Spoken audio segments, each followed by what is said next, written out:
quiero dejar con ustedes para presentar a nuestra siguiente invitada, a nuestra socia gestora Adriana Van Biesel.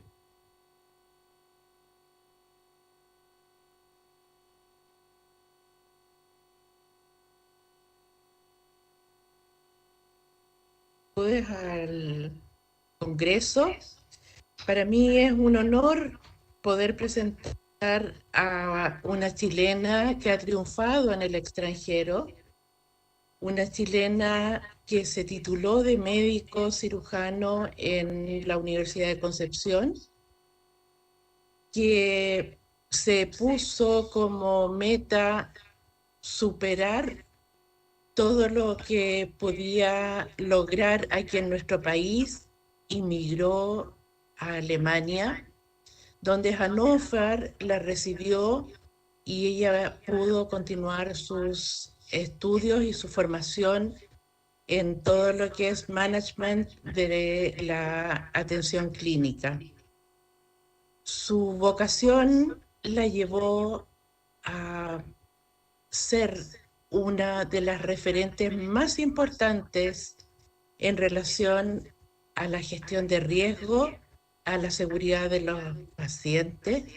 Por lo tanto, le damos la bienvenida a la doctora María Inés Cartes y toda la pantalla es suya, doctora, para que nos cuente cómo ha sido este difícil camino de teñir de seguridad a todos los procesos clínicos. Muchas gracias, Adriana, por mi presentación profesional. Buenos días, Chile. Excelente congreso.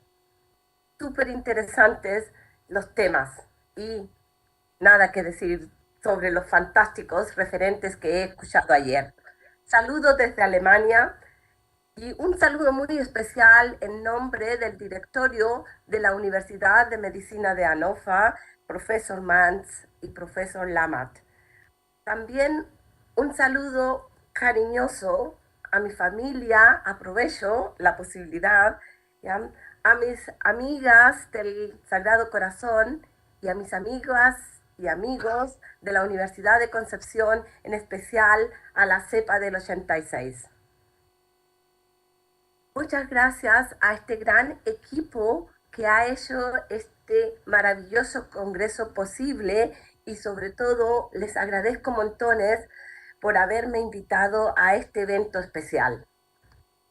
Mi tema es la seguridad del paciente en Alemania y trabajo hace más de 20 años en este tema en la Universidad de Medicina de Hannover. Es una universidad, no es una facultad.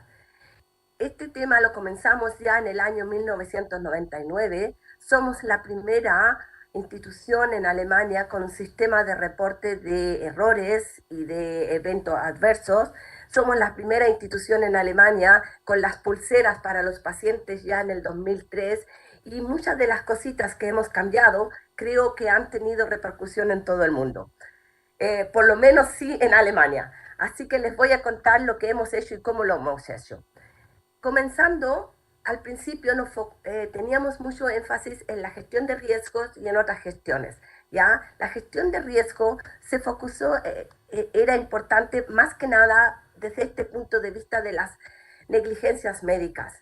Y eso en Alemania se vio con el tiempo que no es adecuado, no es suficiente. Tenemos que preocuparnos también de los recursos humanos, de los recursos financieros y, por ejemplo, de los insumos. O sea, la gestión de riesgo necesita tener un amplio campo más allá de la clínica. No solamente los clínicos, o sea, personal de medicina y enfermería deben participar en esto. Eso es una de las primeras cosas.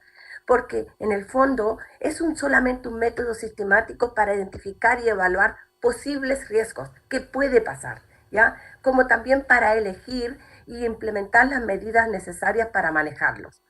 Otra de las gestiones que es importantísima para nosotros es la gestión de procesos.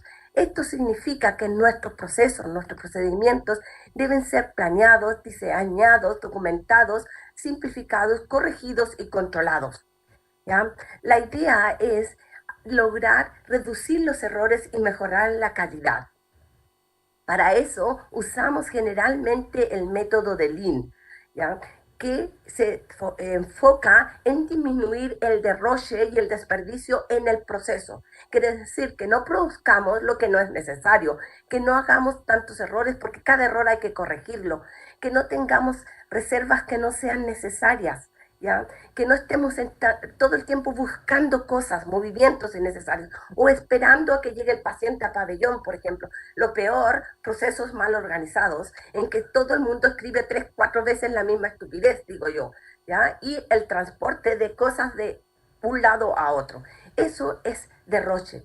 Para eso nos concentramos en el Lean. El Lean significa llevar la institución a una continua cultura de mejoramiento basado en estos 5 puntos y por supuesto lo ideal es llegar a la continua mejoramiento de la institución. Bueno, la gestión de calidad creo que la conocen todos porque eso es una de las cosas que realmente mundialmente se aplica en todas partes.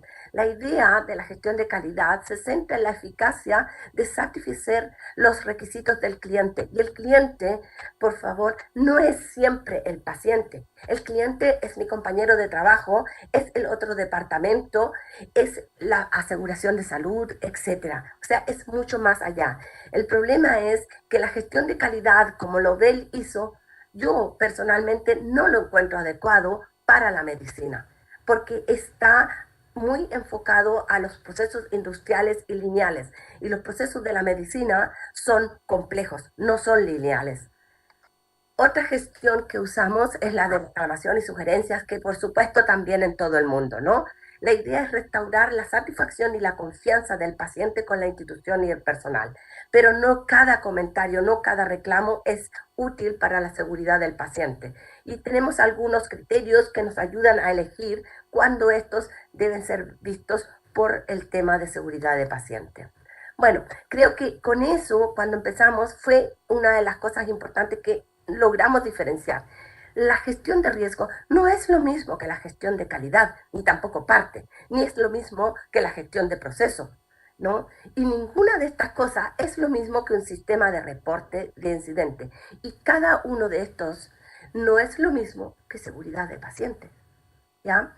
Estos están todos en alguna forma unidos y tienen cositas en comunes, pero cada uno es algo individual y hay que conocerlas, imaginar y manejarlas muy bien porque si no, no sirven, ¿ya?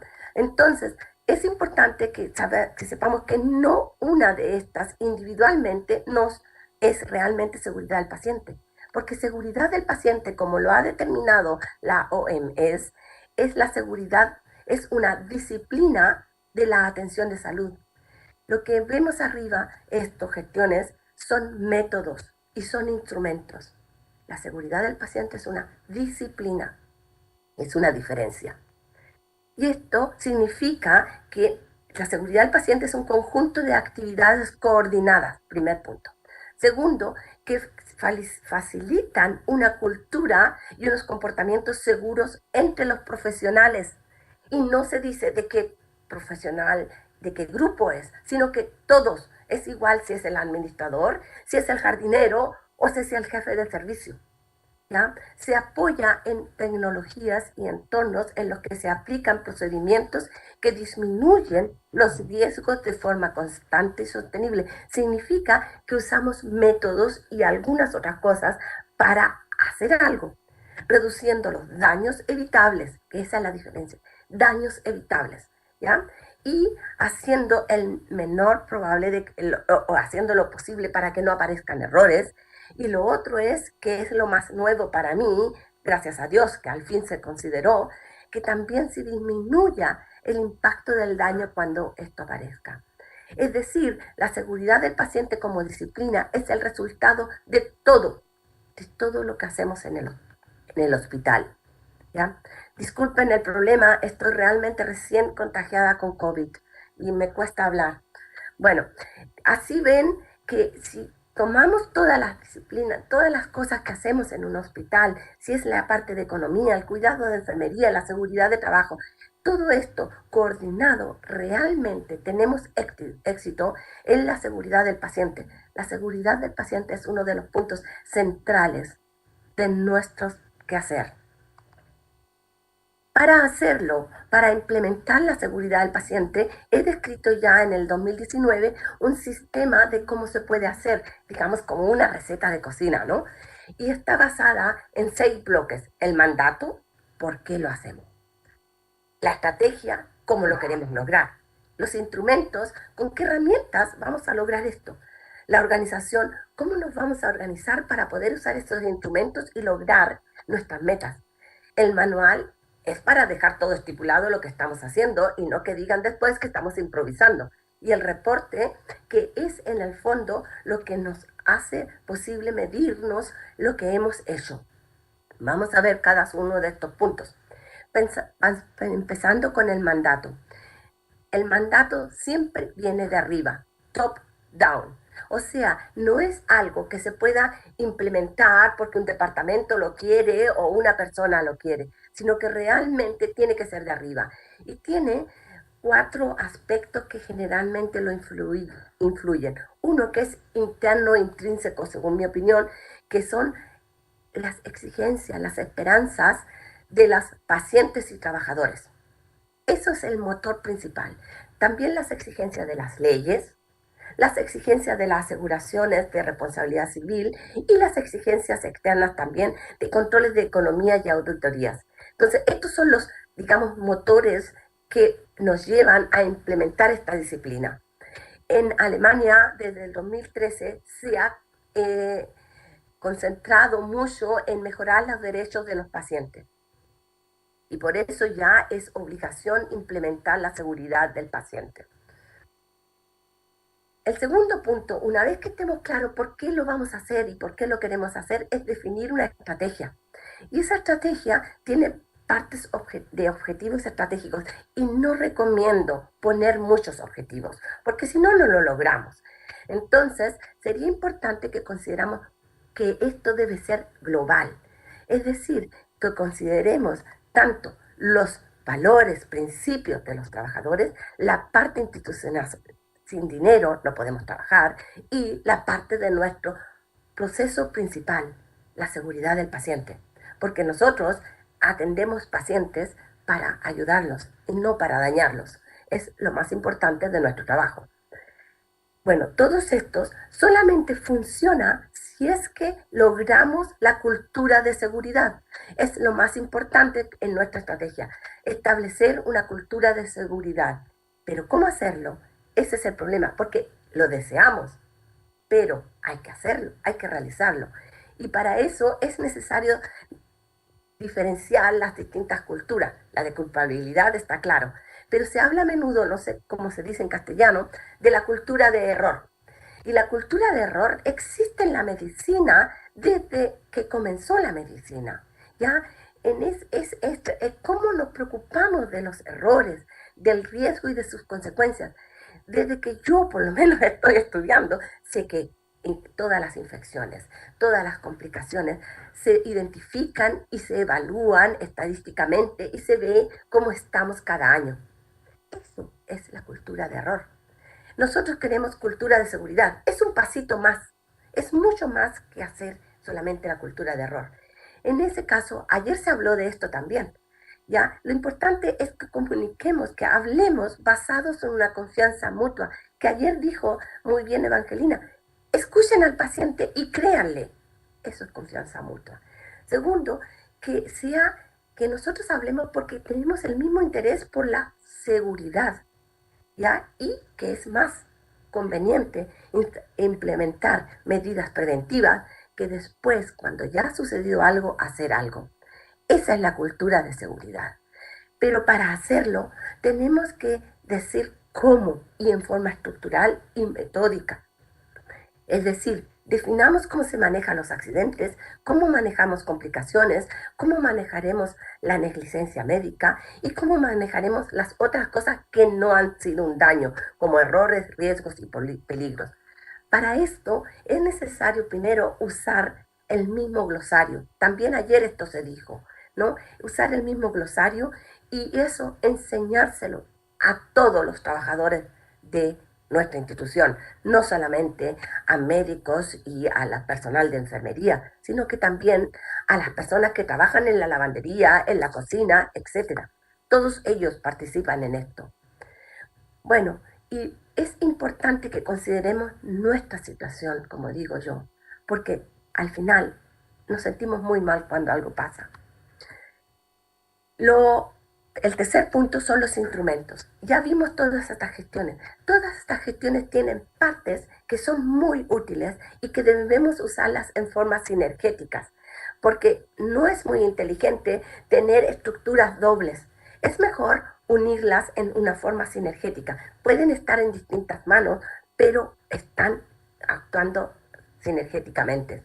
La gestión de reclamo, de calidad, la gestión de riesgo, que tiene muchos instrumentos, la gestión de procesos y la de proyectos, porque si no sabemos cómo hacer un proyecto, nunca logramos éxito en nuestras medidas. Y algo que es muy importante y que en Alemania es obligación, es la información y formación de todos los trabajadores de un hospital. Bueno, ¿y cómo nos organizamos? Eso también es importante, porque a menudo comenzamos y mucho después nos damos cuenta que necesitamos una organización.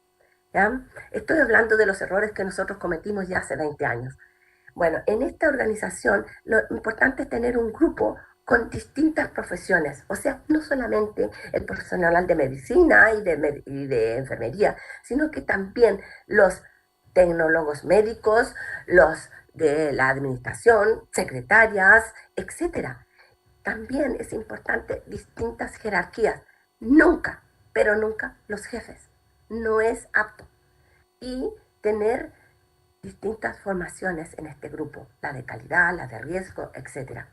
En una institución pequeña, sí, es necesario solamente un grupo central, ¿no? Pero cuando esta institución es ya más grande, como por ejemplo la Universidad de Medicina de Hannover, con más de 1.500 camas y 70 departamentos, necesitamos una estructura de satélites. Es decir, en cada lugar hay otro grupito chiquitito, ¿ya? Y también es útil cuando, por ejemplo, un hospital tiene varias dependencias o sucursales. También es lo mismo, ¿ya? Y, por supuesto, central se hacen todas las cosas y los otros son las personas que nos comunicamos en una forma segura y rápida, ¿ya? Esta es la organización que tenemos en la universidad. Estamos directamente con el directorio del hospital en contacto, o sea, estoy directamente a ellos subordinada, y en cada departamento hay un team con distintas profesiones y en distintas jerarquías, los teams de seguridad del paciente, y cada uno de ellos recibe un certificado como encargado de la seguridad del paciente. Ellos analizan, hacen propuestas y en el fondo el que decide es el jefe del departamento. Para eso es el jefe. El jefe es el que decide, no es el que tiene que hacer cada cosa en detalle. Es el que actúa en forma estratégica y ellos son los responsables. Y para solucionar los problemas, proyectos y medidas que son un poco mayores, se arman grupos de trabajo, ¿no? Entonces así tenemos repartido todo esto. Bueno, el punto 5, que es muy importante, es cómo dejar todo esto estipulado, ¿ya? Y para eso se tiene el manual. Aquí describimos el mandato, la orden, por qué lo queremos hacer, cuáles son nuestras tareas, las reglas, las leyes, la estrategia, qué definiciones vamos a usar, cómo estamos organizados, etc. Y el punto 6, que es en lo que llamamos el dashboard. Allá están todos los datos en forma actual. Allá estamos, qué es lo que hemos logrado, cuánto estamos recibiendo de reportes al día, cuántos eventos han sucedido, cuántos gastos hemos tenido, cuántos cursos hemos hecho, cuántas personas han participado en estos cursos, etc. Y esto es individual casi, ¿ya? Según el destinatario, porque mi jefe, los presidentes de la universidad, no le interesa tanto detalle, pero quizás al jefe del servicio de cirugía sí le interesa más detalle, y al team de seguridad del paciente le interesa también mucho más. Entonces, según eso, hacemos estos reportes. Bueno, así tenemos todo cómo se hace, cómo se estructura la seguridad del paciente, porque es un departamento en nuestra universidad, ¿no? es que por supuesto tiene todas estas gestiones vinculadas. Bueno, le quiero enseñar algunos de los instrumentos principales que ayer también los vimos en partes y me alegré mucho. Pensando que la situación de Reason, que dice que eso es algo que sucede continuamente en los hospitales. Todo el tiempo tenemos situaciones peligrosas porque somos un sistema muy complejo, no es lineal. Cada vez hay que decidir para cada decisión.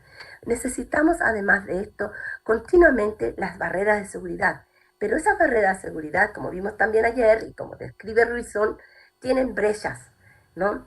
Entonces, por ejemplo, cuando a veces tenemos planeado el pabellón a las 8 de la mañana, el paciente está ahí, ¿qué pasa? De repente está enfermo el cirujano o el anestesista o haya una urgencia y no se puede operar, se pospone todo para más tarde. Y como a las 3 de la tarde comienza esto a ser necesario en forma rápida, porque ya tiene que operarse. Y se llama al paciente, se cambia la situación, tenemos otras personas en pabellón, comienza el problema del estrés, falta de tiempo, hay un error de regla por el estrés, se nos olvida la radiografía, estoy hablando del tiempo en que había radiografías así, ¿ya? Y el cirujano no conoce al paciente porque el cirujano que tenía que operarlo está enfermo, ¿ya? Se pone el paciente en una posición equivocada porque en el plan del quirófano, a pesar de que se revisó muchas veces, estaba escrito izquierda en vez de derecha. Y bueno, ya saben qué pasa. Y ahora yo pregunto, ¿es esto una negligencia médica? El paciente tiene un daño, pero no es una negligencia médica. Y eso que estamos viendo aquí nos pasa cada día y no terminamos de pararlo, ¿ya? Porque sencillamente ignoramos todos estos pequeños cosas que no han pasado, ¿ya? Y esperamos hasta que ya queda solamente el daño. Ahora veamos lo mismo. Richardson, que es la persona que examina o que ve todos los accidentes de la Swiss EA, ha llegado a otra conclusión que es muy importante. Y él dice que cuando los reportes de estos accidentes dicen que al final esto es una falla humana, está mal hecho, está equivocado. Porque en el fondo, la falla humana no es la causa. La causa se encuentra en todas las circunstancias que perjudicaron la capacidad de juzgar al piloto. El piloto está en el avión, está sentado dentro, ¿ya? Bueno, la falla humana es la consecuencia, no la causa. Y eso es lo que debemos buscar. También hablamos ayer de los problemas del look alike o de sound alike. Esto es conocidísimo.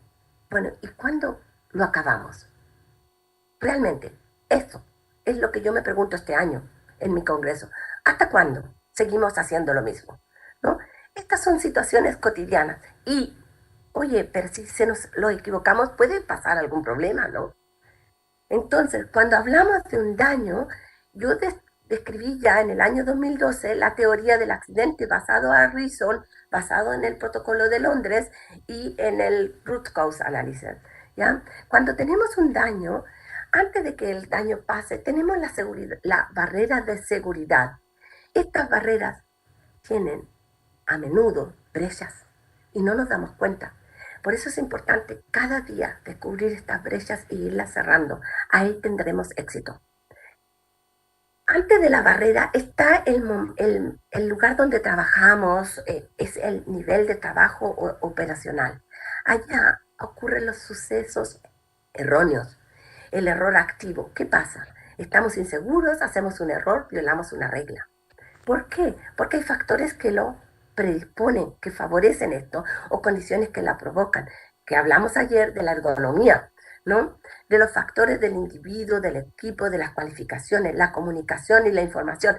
Yo no sé cuántas veces, cuando uno trata de leer algo, no entiende nada, o mejor aún, cuando más o menos de un lado al otro le grita, oye, tráeme tal cosa, o dale paracetamol tanto, ¿no? Esas cosas son los problemas. Y después tenemos, claro, toda la infraestructura. Bueno, eso es en el momento en que trabajo. Eso tampoco siempre es adecuado. Y muchos de los problemas también se encuentran aún más escondidos en la parte de la gerencia, en la cultura de la organización. Allá se hacen las decisiones, se decide cómo se organiza, se deciden las normas y las órdenes. Allá están los riesgos y errores latentes. Y generalmente, cuando yo analizo, encuentro mucho allá escondido. Dr. Jonitz, nos ha dicho ya lo mismo que ayer se dijo. No hay que preguntar quién, sino que preguntemos qué y cuál fue la causa, ya que 80% de las fallas son déficit de organización y comunicación. Ayer se dijo incluso que 99% de las causas es. ¿Ya?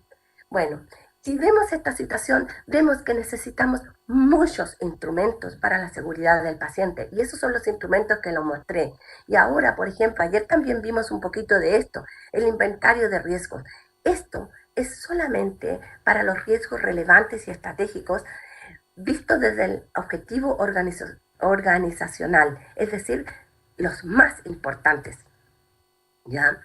Y estos riesgos se categorizan en distintos grupos y después se evalúan según la posibilidad de ocurrencia del riesgo y del impacto. Son los riesgos que llevan a que como yo digo, tengamos que cerrar las puertas. Por ejemplo, si tuviéramos legionela en el agua o si estuviéramos en bancarrota. Esos son los riesgos. Son realmente riesgos relevantes para la empresa, ¿no? Y eso es importante en el hospital. Bueno, cuando vemos que los riesgos están en el rojo, a más tardar ahí comenzamos a decidir qué más medidas podemos tomar y qué influyen en la posibilidad o influyen en el impacto para ver qué nos conviene hacer. Y así tenemos una buena posibilidad de ver los riesgos relevantes. Otra cosa, otros instrumentos, hay muchos más, ¿no? Pero quiero mostrarles lo más importante para mí. Es el manejo de accidentes. Hablamos de que la OMS dice que tenemos que disminuir el impacto del daño. Pero, ¿cómo? Y para eso nosotros ya llevamos muchos años haciendo esto. Cuando algo ocurre, hay que preocuparse de 3 cosas. En el fondo, la protección del paciente y de los otros pacientes, la primera víctima. La protección de los trabajadores, la segunda víctima. Y la protección del hospital o del departamento, la tercera víctima. ¿Ya? Y para eso hemos desarrollado un claro protocolo, reglas de comportamientos. Segundo, se forma continuamente en cada departamento a las personas que tienen que hacer. Y igual cuanto los informen y hagan, van a ver que siempre hay alguno que no sabe de esto, ¿no? Entonces lo tenemos en el intranet, en una página, y basta apretar el botón y aparece todo. Bueno, eso es una parte. La otra parte muy importante es cómo comunicamos, cómo hablamos con pacientes y familiares cuando ocurre algo así. ¿Ya? Aquí tenemos las reglas de comportamiento. Una de las cosas más importantes es que esto no es anónimo y tampoco decimos que es sin castigo. Lo que sí decimos, mientras alguien lo haya hecho que no fuera ilegal ni criminal, se le va a proteger. Pero no podemos decir que no hay castigo, porque va a haber quizás un castigo de la policía, de abogados, etc. ¿Ya? Entonces, lo que sí hacemos es proteger. ¿Ya? Lo primero es que se avisa en forma personal al jefe y se nos llama a nosotros para recibir ayuda, a nosotros, a nuestro departamento. Lo segundo es asegurar todas las evidencias. Y ahí les pedimos realmente hagan fotos de todo, ¿ya? Y no toquen las cosas, usen guantes para no dejar huellas digitales. Es muy importante, ¿ya? Todo lo que es papel que no esté archivado se debe ser copiado. Que los aparatos de tecnología, que los insumos, qué hacer con los productos de sangre, etcétera. Todo eso está bien detallado y aquí, por supuesto, he sacado los teléfonos, excepto en uno, que es de nuestro departamento, todo con teléfonos y eso, cosa de tomar el teléfono y llamar, igual cuando. Y la tercera punto de acá es, ¿qué hacemos con esa persona que le ha pasado esto? Primero le decimos, redacta algo de memoria, algo subjetivo, y ese documento es para tu propia protección. Y le ofrecemos un team de personas que no se preocupan del daño y eso, sino que de la persona, que lo acompañan en esta crisis. También le ofrecemos ayuda psiquiatra y psicóloga y o alguien de religión que lo pueda acompañar. O sea, el trabajador que está comprometido se le va a proteger en todo momento, incluso se le ponen los abogados gratuitamente a disposición. Bueno, y las otras cosas también tienen que estar muy bien reglamentadas. No se improvisa cuando llega la policía u otras autoridades. Recuerden que tenemos también el secreto profesional. Entonces, si llega la policía, solamente se dan nuestros datos y nada más. Y toda la información directamente con nuestros abogados o con el departamento de derecha. Lo mismo con los medios. Ya he visto muchas cosas en que cuando llegan los medios, cada uno habla con la prensa. Eso no es posible, ¿no? Recuerden también aquí el secreto profesional.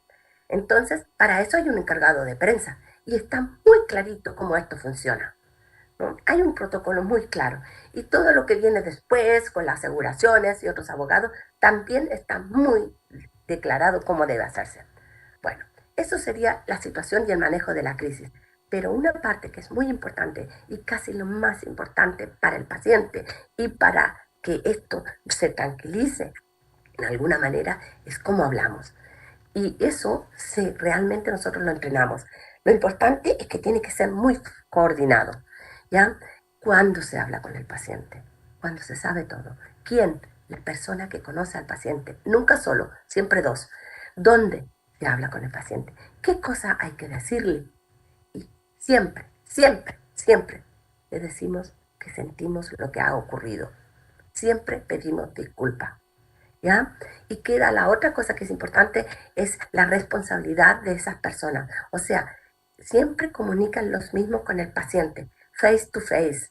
Y nosotros, nuestra obligación es, por supuesto, acompañar a el trabajador que está hablando con el paciente. Nosotros, ni los abogados, ni nadie habla con el paciente, solamente la persona de confianza. Bueno, les dije todo esto, a pesar de que todo se enseña, para que sea más fácil, está en internet y aquí pueden ver que si quieren hacer un reporte de algún error, aquí lo tienen. Y si hay algo de que ya se ha dañado, en el segundo punto. Y en ese momento aparece la información de que recién les dije. Bueno, el sistema de reporte, que también les quiero contar cortito. Bueno, hace más de 20 años, en el año ya 2000, comenzamos con el CIRS. El CIRS no es muy bueno. No es muy bueno. Tiene una parte que es muy buena, que es de reporte. Pero esa es la parte que es el comienzo. ¿Qué hacemos después con la información? Entonces, esa información hay que elaborarla para identificar los riesgos. Y de ahí viene la tercera parte, cómo eliminamos los riesgos, ¿ya? Y para esto hemos descrito este sistema de Drive-B. He formado en Alemania y en los otros países de Alemania ya el grupo que ha descrito las recomendaciones, cómo se puede hacer esto. Está en alemán y es gratuito para todos, ¿no? El Drive-B sistema es el sistema que he descrito yo para la universidad y en castellano se dice bien fácil, bueno, bonito y barato, ¿no? Pero esta es una forma estructurada para hablar y para actuar, ¿no? Porque si no, para cada vez que llega un reporte no salimos corriendo, ¿no? Eso sería ilógico. Bueno, este sistema se usa solamente para reportes en los cuales el paciente no ha sufrido daño y, por supuesto, puede participar todo departamento en que el jefe tiene una formación al respecto y los trabajadores de ese departamento también. Y tienen un team de seguridad del paciente. Solamente con esas tres condiciones pueden participar en estas cosas. Si no, no participan. Es así de simple. Tenemos ya casi 13.000 reportes en nuestro sistema. Bueno, los principios y las reglas del juego las conocen todas. Están las primeras ya en la ley en Alemania, ¿no? Que no se castiga a nadie. ¿Por qué se va a castigar si no ha sucedido nada? ¿No? Eso es más que lógico. Bueno, ¿y cómo funciona? Muy fácil. Una vez que llega la información, se empieza a elaborar esta información. ¿Cómo se anonimiza? Y cómo esta también se categoriza, porque es muy importante lo que ayer también se habló de la taxonomía, ¿no? Hay que categorizarlo y después vemos si esto es una cosa que es solamente en un departamento o afecta a toda la universidad. O sea, se separan un poquito. Bueno, sí, Alex, ya lo estoy viendo. Bueno, hay dos métodos para esto. Y otro método es cuando estamos cuando queremos hacer el análisis y el análisis, estamos en tiempo, no, yo comencé más tarde, el análisis lo hacemos cuando hay algunos de estos factores que dijimos, cuando es algo crítico, cuando se repite o cuando es un proceso estratégico, por ejemplo. Ahí hacemos un análisis, si no, no. Otro punto importante es la formación y la información de todos. Y para eso hay muchas formas. Lo importante es que nosotros lo hacemos según como lo necesite el departamento. Y también hay fechas o citas que para todos, ¿no? Porque solamente cuando el trabajador sabe qué hacer, decide correctamente. Este es uno de los ejemplos que dimos, que quizás a ustedes también lo están aprovechando. Siempre hemos tenido que controlar en pabellón cómo hacerlo. Yo no entiendo por qué, si dice que 10, ¿no? Son 10 de estos cositos ahí, ¿no? Pero no es necesario solamente confiarse en esto. Hay que hacerlo antes y después. Hay que contarlos y no se imaginan cuánto se necesitan y cuánto tiempo cuesta esto cada día y cada año. Eso es muy caro. Y el problema es que a menudo esto no era exacto. Y eso nos llevó a hablar directamente con las firmas y decir por qué sucede. Y las firmas, claro, nos explicaron por qué sucede. Y de ahí decidimos a qué cambiar. Cambiamos los contadores de agujas, usamos materiales radiopacos, estamos hablando del 2007, ¿ya? Y cambiamos este sistema. Miren, las torundas vienen en una cajita que están separadas exactamente con 10. Ahí nadie ya más se puede ubicar. O sea, nosotros no discutimos si es que hay que hacer algo, sino del cómo, que es lo que les dije, seguridad, la cultura de seguridad. Bueno, y todo el mundo se entrena, por supuesto. ¿Qué quiero decirles con esto? Es necesario saber que nuestro sistema es inseguro y que cada día tenemos que estarlo viendo qué cosa nos funciona para hacerlo normal, pero normal no es suficiente. Ideal es si lo hacemos seguro. Y para eso necesitamos todos los instrumentos que hemos dicho. Hemos logrado que disminuyamos realmente los daños, como ven aquí. Claro que han aumentado los reportes, ¿no? Y lo otro que hemos aprendido, no cada barrera de seguridad es necesaria, ¿no? No es necesaria realmente. Y que es necesario, pero realmente, continuamente, entrenar y formar a la gente, ¿ya? Porque es muy fácil que ellos digan, no, si ya lo sabemos. Así que hay que a veces entrenar un poquito como en la realidad, porque si no, empiezan a hacer las cosas como se les da la gana, ¿no? Y eso ya lo he vivido suficiente. Y en el fondo, lo más importante es motivar y convencer a todos los trabajadores a que busquen las brechas en nuestras barreras de seguridad. Si logramos eso, mejoramos realmente la seguridad del paciente. Muchas gracias a todos y los invito también, quizás va a ser online, a nuestro Congreso de Seguridad del Paciente en Alemania, en que la Federación para Seguridad del Paciente de Chile, por supuesto, también participa como un cooperador el 15 de septiembre. Es sin costo. Muchas, muchas gracias.